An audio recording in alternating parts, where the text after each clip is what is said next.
Well, hello. It's time for another exciting episode of Pens in Use. This is the show where I talk about the fountain pens and inks that I've been using throughout the week.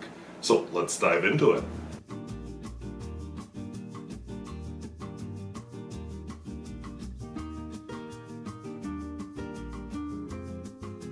If videos like this interest you, or I talk about fountain pens both new and old and at all price points, I would invite you to subscribe. And hey, what are some important symbols that you can think of? Let us know down in the comments, and I'll give you some context in just a bit. But first, let's look at some pens. All right, so these are the pens that I've been using throughout the week. From left to right, we have the Platinum, as I have learned now, PKB 2000, the name for their Platinum pen. There was another model with a metal cap that was probably more expensive, and there were different amounts of gold in different nibs, so it's a more complicated model than I knew. But this is the one I have. What the heck is it? A Parker Dual Fold, a Kaweco V101, another Parker Dual Fold. This one's a International, this one's a Centennial, a Platinum President, Noodler's Conrad, Platinum Curidas, and a Pilot Custom 823. And as always, I'll be doing my writing sample in this Cognitive Surplus notebook.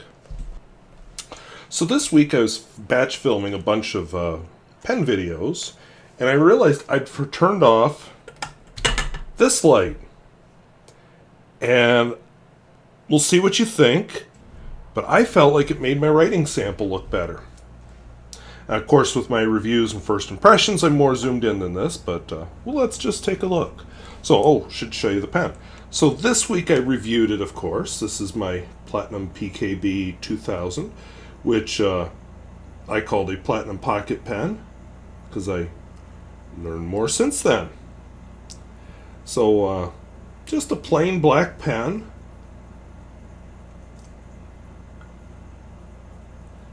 Has a nice little 14 karat gold nib. And it's probably, at its youngest, it would be my age, because Platinum quit making the model in the year I was born. So, Platinum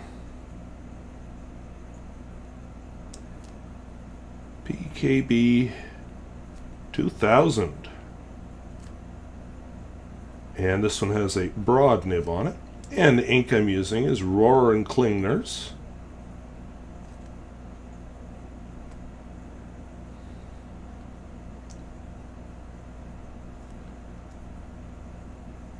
Alt Goldgrün.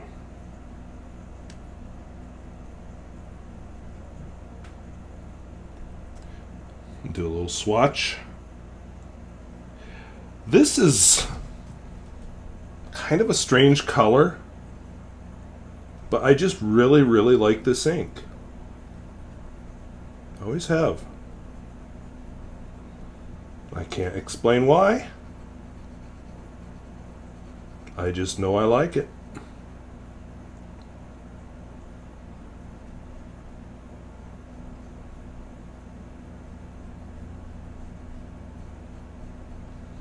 So, not a very stubby or oblique nib, but it's a very nice nib. I like how it writes. My next pen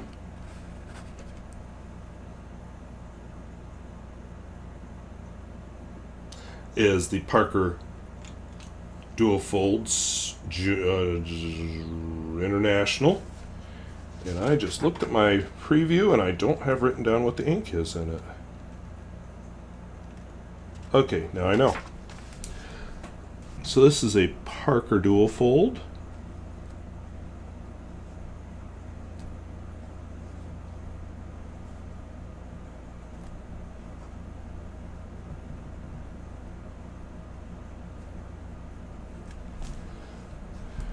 And has a medium nib on it. Ink in it is De Atramentis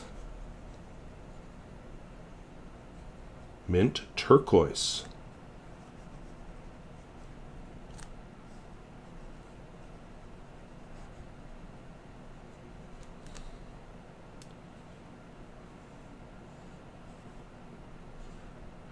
which is one of my all-time favorite inks.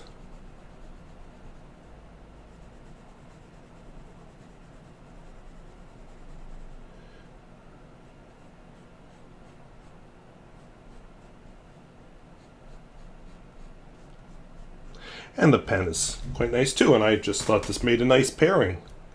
I see, he's going by a new name now, so I'm not sure if I should say his name. Doug, anyway, the Canadian gentleman, is now doing perfect pen and ink pairings on his channel. And he's Canadian, so he's probably well cultured and stuff. Alright, this is a Kaweco V14S. No, it isn't. Wow.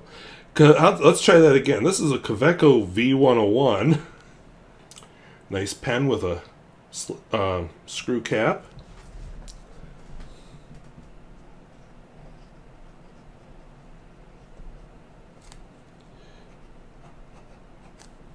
Has an extra fine nib, but it's kind of flexible. And the ink in it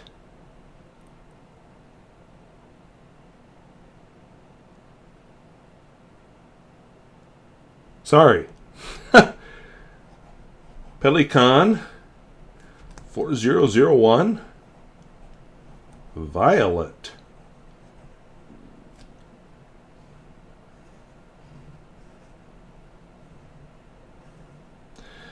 As a non-artist, I've always been unclear on what is the difference between violet and purple. I've never really gotten a straight answer on that. And then I have several inks that are called violet, but they all look different. So what does it mean? I don't know.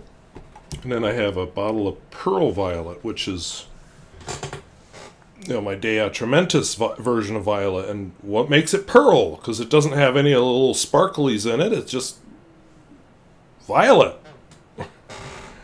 All right, here's my other Parker Duofold. Did a lot of writing with this one this week. Maybe hoping we'll get some thunderstorms, because the ink in this is Robert Oster Summer Storm.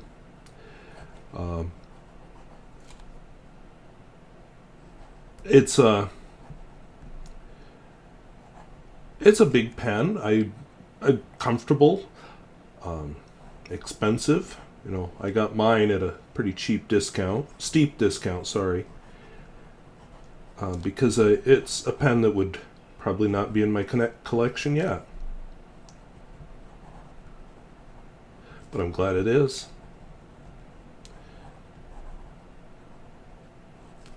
Alrighty, so Summer Storm. We may get some of these tomorrow night, at least I'm hoping we do, because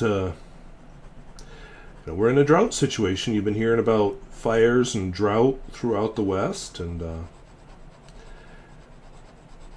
during my travels that I talked about last week, I definitely saw places that had burned, and we don't want that. We want everything lush and green. Fire is a natural part of the ecosystem in the prairie, but I also want water. So does my garden. I did put in the drip tape, but... Alright, so this is the lovely Platinum President. One of my all-time favorite pens.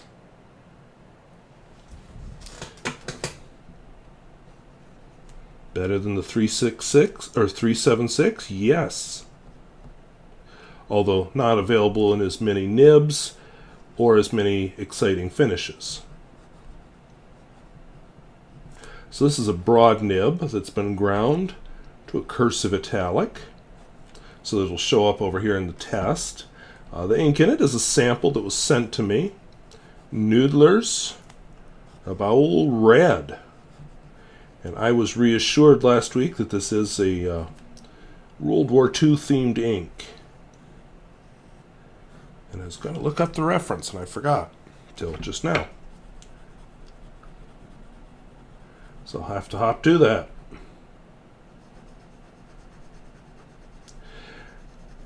And it takes longer to fill the horizontal swatch because it's broader than it is thick. See, broad down strokes, very thin horizontal strokes. So it gives your writing just a little extra fun flair. My next pen is the one that I've been using to address envelopes. So I put a permanent ink in it. One of the best pens ever? No. But for what it is, it's serving my purposes. So this is a Noodler's Conrad with a genuine Noodler's nib. And the ink in it is platinum carbon black. And it's one of those nano inks, which instead of being made out of a dissolved dye, it's actually tiny little particles suspended in the water. And apparently is fountain pen safe, although you do need to clean more than you would with a regular fountain pen ink. No word yet. I'm kind of curious what the little particles are made out of, but anyway.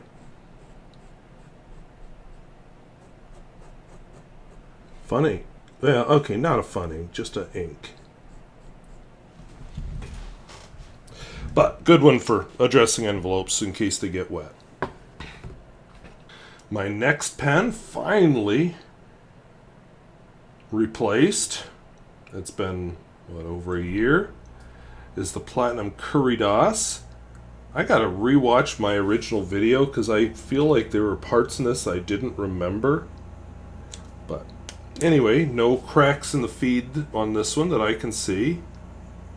So hopefully Platinum has solved its problems.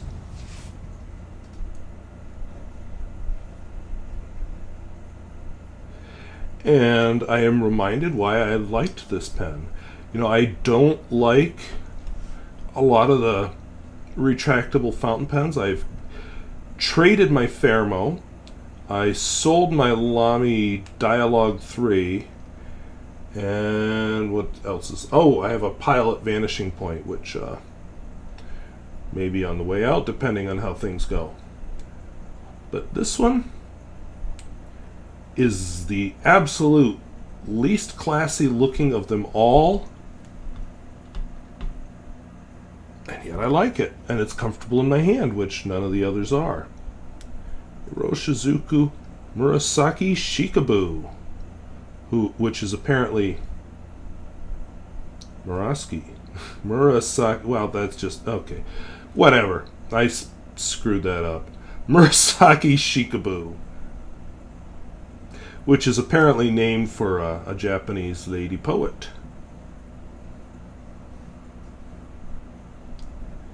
And I think it's a very nice color.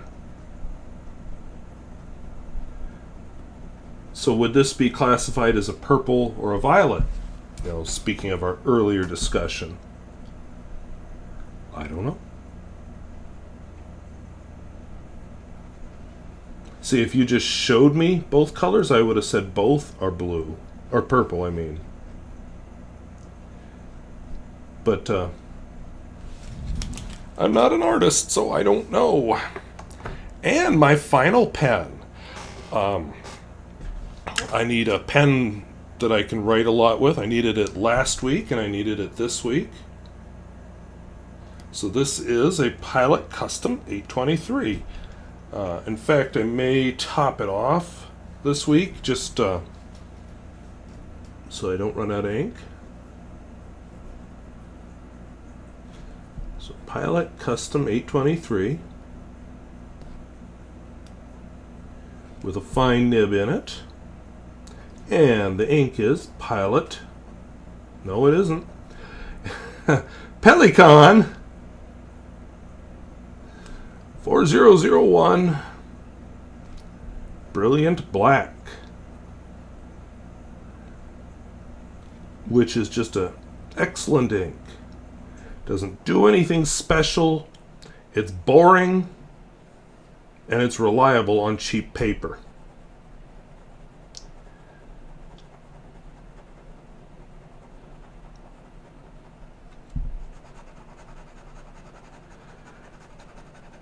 So when I'm taking notes, that's exactly what I want.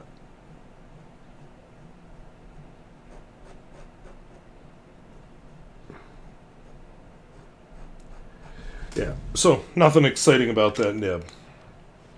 So since we're going to talk about symbols, there's no real special symbols here.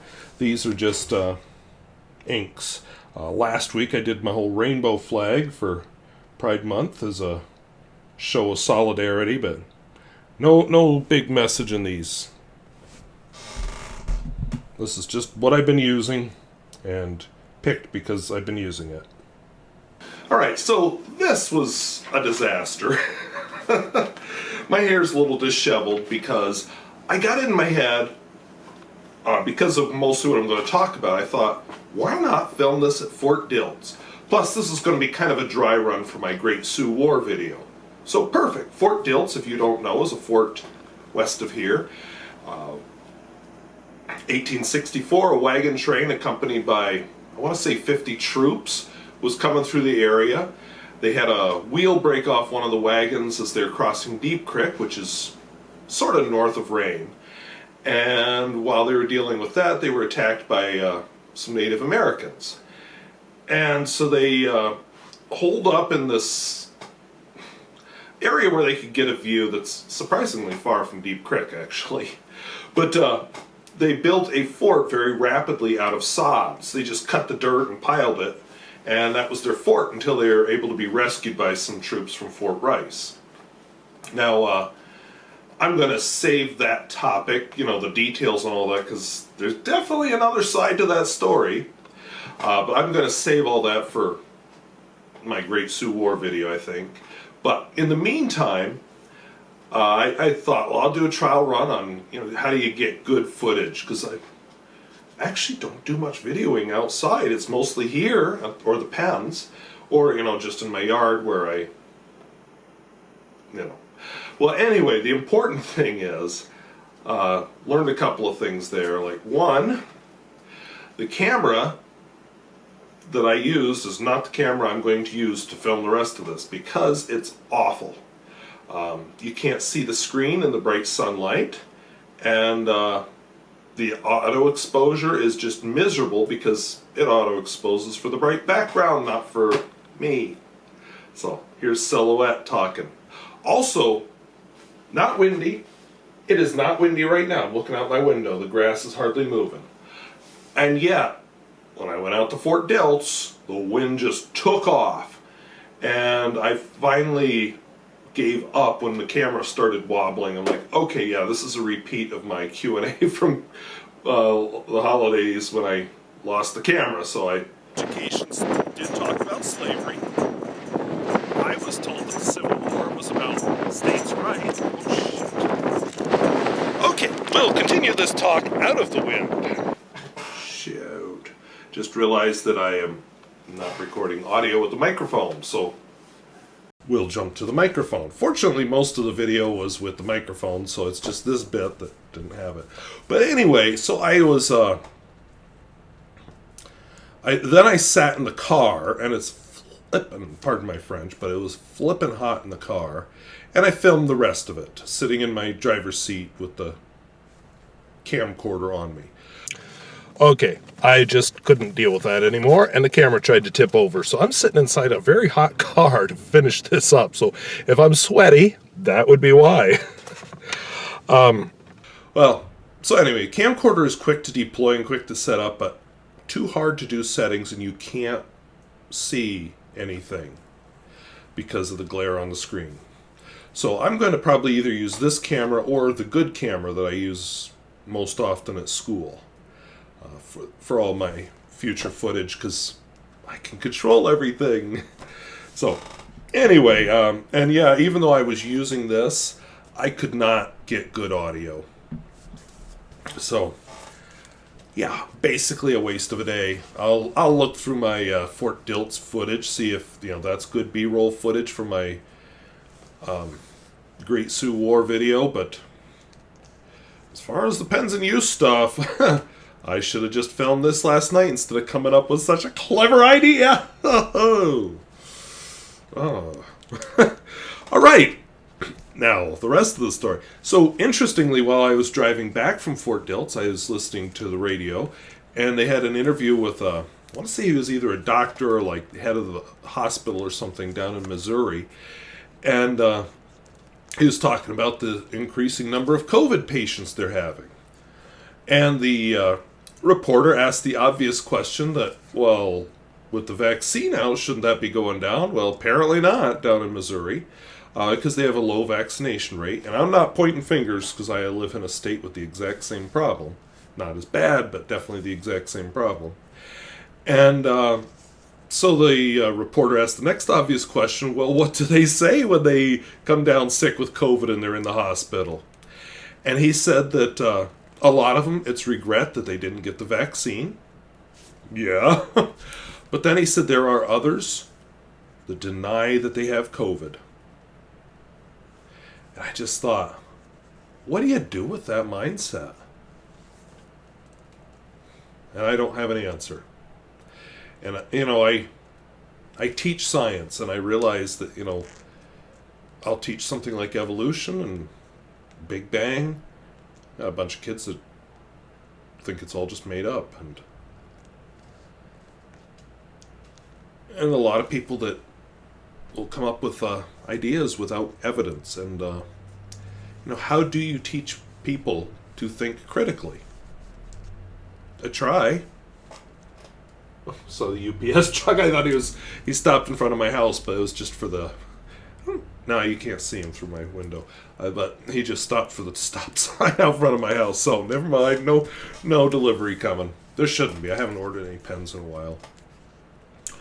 Well, anyway, what I had really written up last year about this time, and I forgot to look at the date, but I'll put a link to it in my pens in use, or in my video description. I did a pens in use where I did all black inks, and it was after the George Floyd incident, and I talked a little bit about race relations in the country. And, that kind of took center stage, where normally what would have been center stage is the fact that the clinic roof blew off the night before I filmed it and was scattered all over various streets and people's yards, including my yard. And anyway, yeah, they have a roof now, but it was a long time in coming. But, yeah, definitely got overshadowed by more important things going on in the world. So around this time last year, the U.S. started awakening to the state of race relations in this country after footage emerged of George Floyd dying for 9 minutes at the hands of the police. Even many who tended to take the side of police saw that video and they're like, not this time. Since then, we've actually learned a lot in this country about race relations and each other as Americans. A lot of things we did not know, and a lot of it includes history that was just not widely known. I think that's wrong, and I'm going to share some of that history, but it's true. So something good happened this week. This week, the Congress almost, and, sad that it has to be an almost, but there you go. Hey, at least all my representatives voted for it. But the Congress almost unanimously passed a bill, and then President Biden signed it into law yesterday on June 17th, to make June 19th a federal holiday. It's also known as Juneteenth. Now, I will concede that this is a largely symbolic measure. It doesn't make anyone's life better. Some workers get an extra day off from work, but that's about it. But what it does do now is, just like with Memorial Day, like 4th of July, like Thanksgiving, we now have a yearly reminder of the history behind Juneteenth. And I think it's important history. So, anyway, I just realized I got out of line with my script, which means I keep looking at it but not always following it. But the other thing that happened through this past year is that many of us, that would include me, learned a lot of history we did not know. As a prime example, last year was the first time many of us even knew June 19th had any special significance. I didn't until last year. Why not? A lot of us don't even know to ask the question of what don't I know, because we don't know that we don't know it. Now, a year later, we know that it was on, excuse me, I usually edit those out.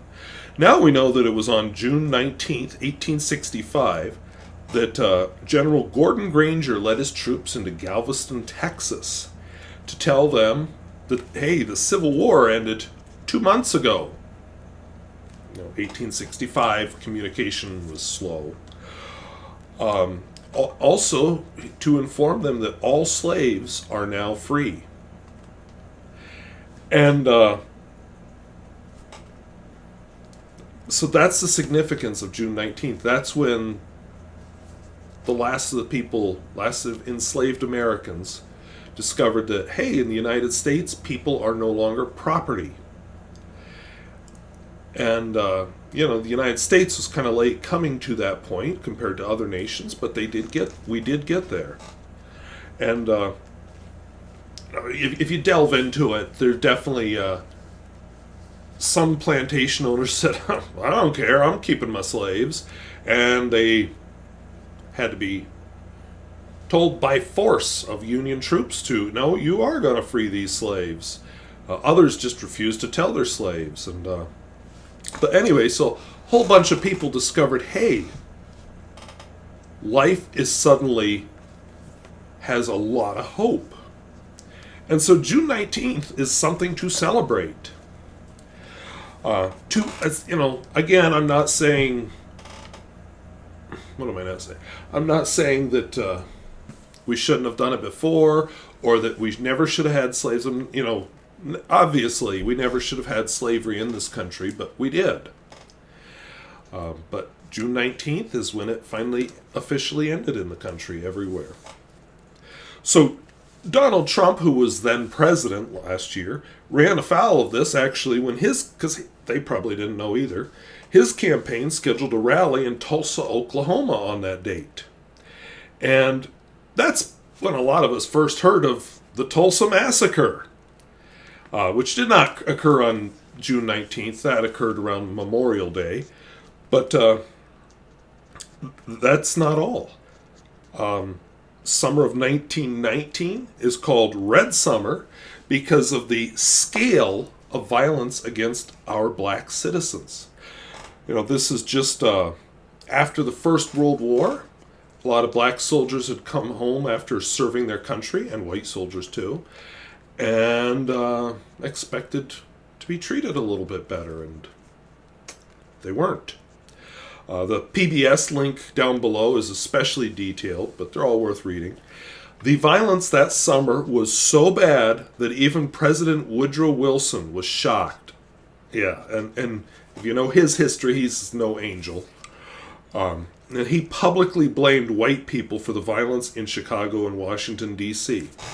And one of the tales, I would suggest, I've got a video from The Guardian there, and it's also in the PBS link, is to read about Elaine, where they had this occurring in a rural location. And that's it actually led to major reforms in our judicial system. So definitely one worth reading or watching. The Guardian one actually gets more into the judicial system. This violent mob action was also coincided with the rise of the KKK and actions of absolute terrorism all over the country. And it's still with us. Maybe not as blatant, but it's still with us. We still have those attitudes in this country. My high school education, I shouldn't say high school, I'm going to say my education, talked about slavery. But I was also told that the Civil War was fought over states' rights. Okay, states' rights for what? To own people. That's what the South was fighting over. And think about everything that led up to it. Think about the troubles over, well, what if a slave escapes from the South and goes into a northern state, like he ends up in Pennsylvania? Well, then what? Well, ask Dred Scott about that. The Supreme Court case on the Dred Scott is definitely a black mark in the history of our Supreme Court. And yes, I did learn about Dred Scott in school. I also learned a little bit about Reconstruction and the Jim Crow laws that followed. Of course, I knew about the KKK. What was his name? David Duke, I think, tried to run for president back in the 80s. So that brought the KKK to a lot of people's attention because it had kind of withered away as a major force by then. And hey, it's still out there. And of course, I knew about lynchings and I knew about the Great Migration. Now, I'm sure if you're in the United States anyway, most of you probably read Harper Lee's classic To Kill a Mockingbird during school. That was for those of you who aren't from the U.S., that was a book about racism and mob justice that took place during the Great Depression in a small southern town.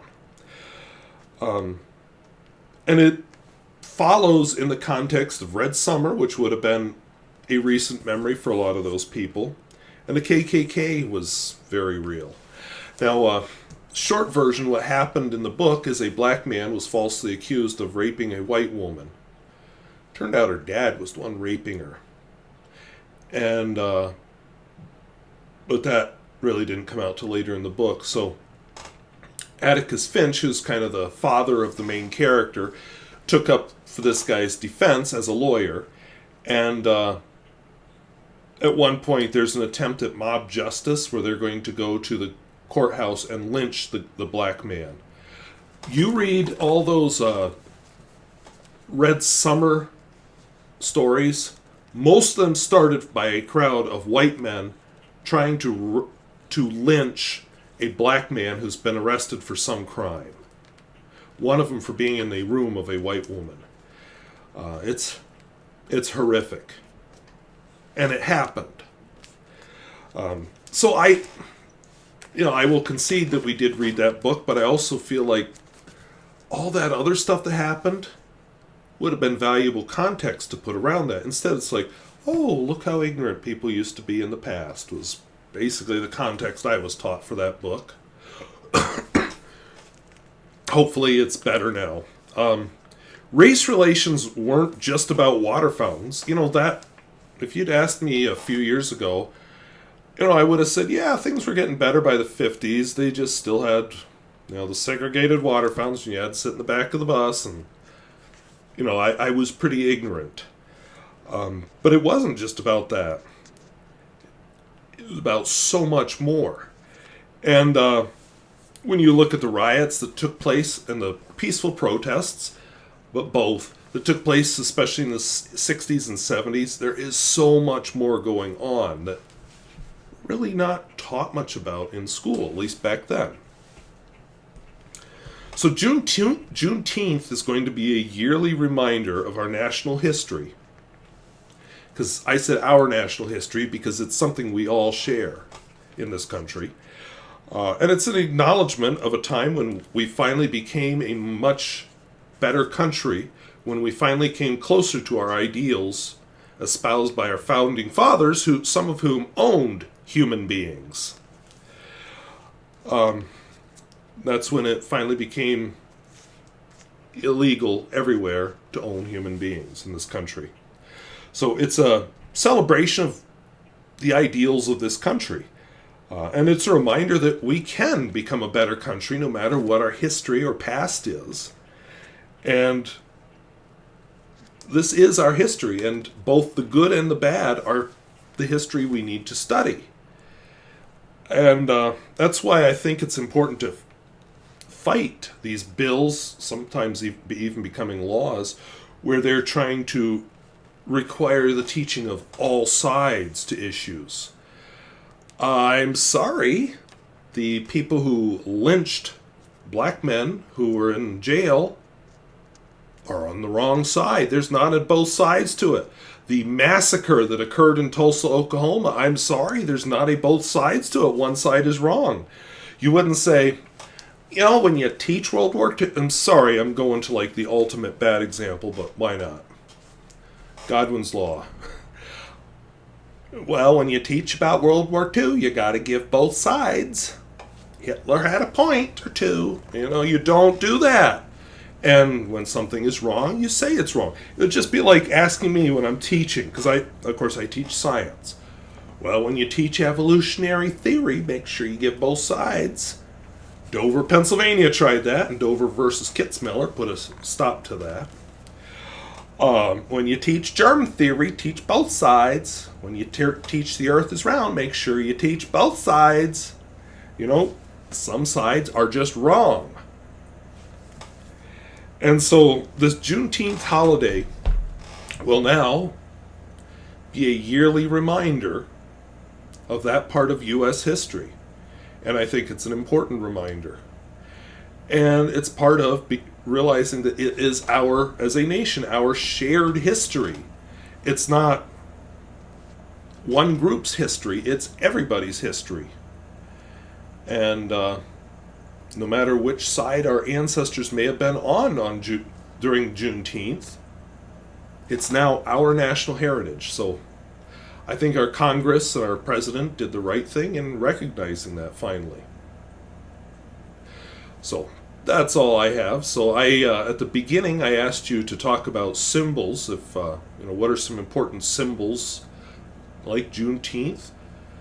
Or are symbols just silliness, a way to, here's the symbol, we're not actually going to do anything. Do they just distract from real action?